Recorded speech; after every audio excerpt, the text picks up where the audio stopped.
The series has been around for over 25 years, and over time, some official media has become hard to find or has been lost entirely. This is Fallout's lost media. There are multiple lost demos for the first game that predate the publicly released demo. There's a reference in the final game to a pre-alpha demo called Alpha Hotel, likely an early version of Necropolis's Hotel of Doom map. The demo was made in November of '95, almost 2 years before its release.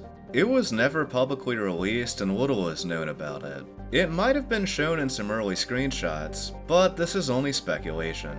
We can assume that some assets from early previews were present, potentially some of these wildly different character creation screens.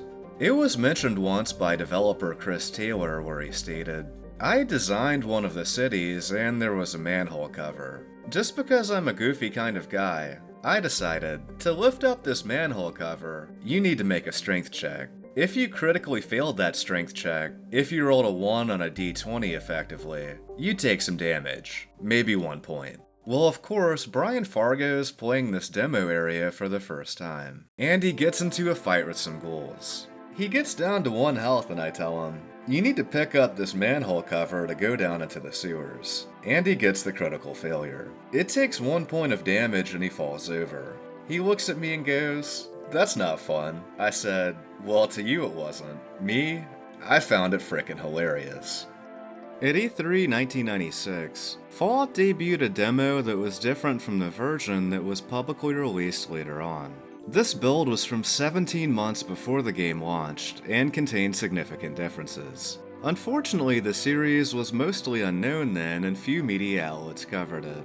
No images of the display remain, but several images of the demo and one of the handouts were released. The handout provides quite a few story elements that wouldn't be mentioned elsewhere until the release of the Fallout Bible years later, like Tel Aviv being destroyed by terrorists and Middle Eastern oil fields running dry by 2060. At this point it still used the GURP system, and it had at least one pre-made female player character named Leona. The gameplay showed off the equipment system, dialogue, combat, and talking heads. Like the final demo, it was partially set in a version of Junktown, but the town was instead led by an NPC named Elder. Elder used Morpheus's head model, and would have asked the player to kill rad scorpions plaguing the village. If you accepted, you would have been given weapons and armor. Elder also amusingly stated, "This is just a demo, but perhaps you will like what I have to say next." Then you'd travel to the Rad Scorpion Cave alongside another character named Sammy. There was also another character in Junktown called Barterman. You could trade items to Barterman or start the Rad Scorpion quest through him. One of the cooler differences is the interactive eye menu, which was shown in early concept art. There's a reference in the final version that references a vault map, but it's unknown if it was actually used in the demo. There were also 2 non-interactive demos, one that was released in an issue of Computer Gaming World in 1996, and another was shown at the European Computer Trade Show. Footage of both demos seems to be lost now, unfortunately. While not lost, the original creator of many pieces of the series art is completely unknown. Chief among them is this image, a magazine promo depicting content and an art style much different than the rest of the art. It's possible it was made by Justin Sweet, who handled some of the art for the first 2 games. 3 or 4 months before the release of Fallout 2, an early press build was leaked online. Fallout 2's development lasted less than a year, and considering this build was from so early on, it likely had massive differences compared to the final build. There's no trace of the leaked build, but there are some leftover fan posts that point out some interesting changes, including the timeline being set 50 years earlier, and the mention of a creature called a biozine. The Temple of Trials hadn't been made yet, and instead the player started in the Cave of Trials, which was shown in an early screenshot. This is one of the holy grails of the series' lost media, and its loss really can't be overstated. Fallout 2 was shown at E3 1998, and no images seem to remain of its display. There was also an official E3 video on Interplay's website, but it's also missing. F2 went into alpha at the end of April, and this build was from less than 2 months after that, making it an even earlier build than the one that leaked. Thankfully, there is a short video of its gameplay that does show a few notable differences. There were several contests held by Interplay, and in some cases the winners are also lost. Normally, not knowing contest winners wouldn't be a big deal, but some winners were also made into NPCs, like one where the winners' names were given to super mutants in-game. As part of a promo, you could send a self-addressed envelope to Interplay, and they'd send you static stickers.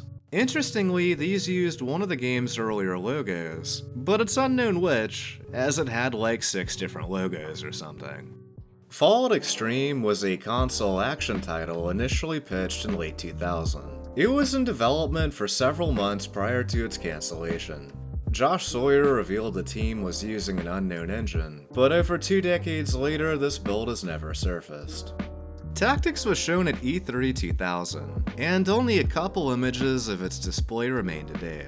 It was a very early, fully playable multiplayer build, and was from 10 months before release, meaning it was likely much different than the final version.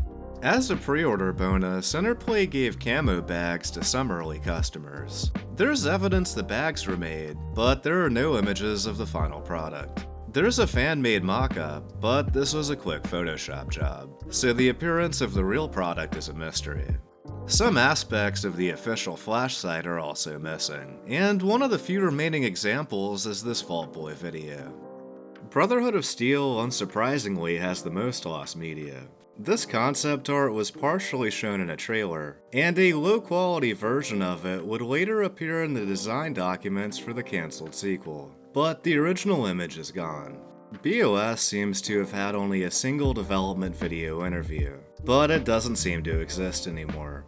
Each of the Flash sites for Fallout 1, 2, and Tactics were mostly archived, but BOS's Flash site is totally lost apart from the main page. I managed to dig up a handful of images from it, but most of the site is defunct. There was a jigsaw puzzle on Interplay's website that would reveal concept art.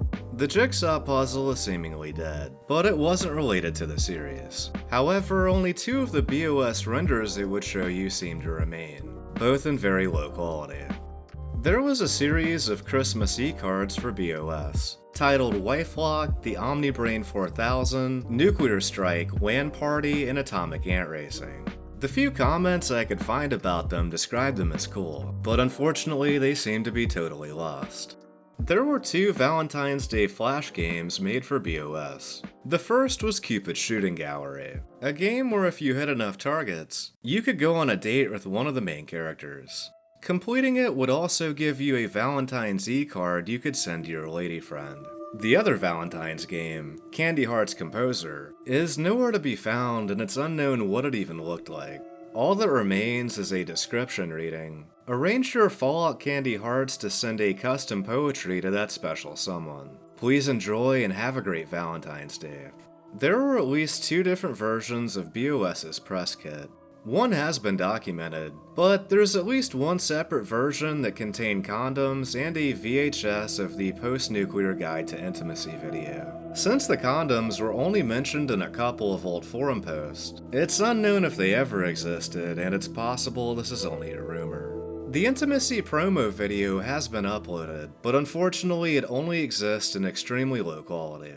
BOS was also shown at the Vivendi booth at E3 2003, but there's no images of its display, and there's only one very short gameplay video. Developers for all 4 of the Interplay games posted on the official forums, but unfortunately the vast majority of the forum wasn't archived, and much of their insight is unaccounted for.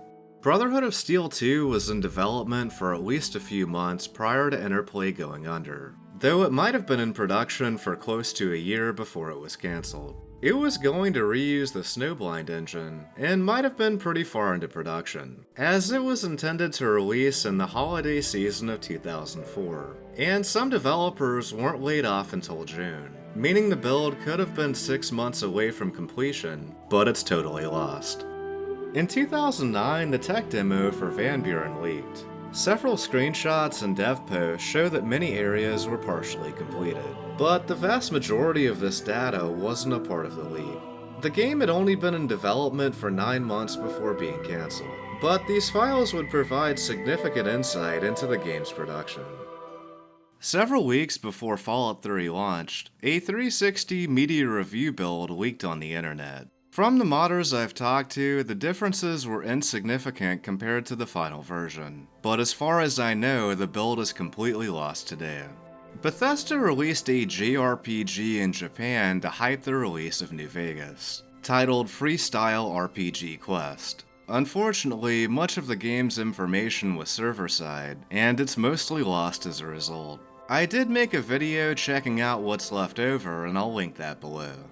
The modding tools released by Bethesda are stripped-down versions of their in-house tools. But at some point after the release of New Vegas, the in-house version of Obsidian's Geck was supposedly leaked. The earliest reference to Geck Studio I could find was from 2017. Its exact leak date is unknown, and it's possible it's only a rumor. It was apparently posted on Nexus, and it's unknown who leaked it, but it was potentially a former Obsidian employee. This would have been an invaluable discovery for the modding community, but unfortunately no one seems to have downloaded it before it was reported and removed, leaving no trace of it. There's also images that don't have a known source. This pair of images from Dead Money might have been made by Joe Santabria, but their origin and authenticity is questionable.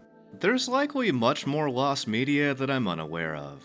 Any lost media related to the series is a tragedy, and if you happen to have any leads on anything mentioned in this video, please let me know so we can make it available to everyone.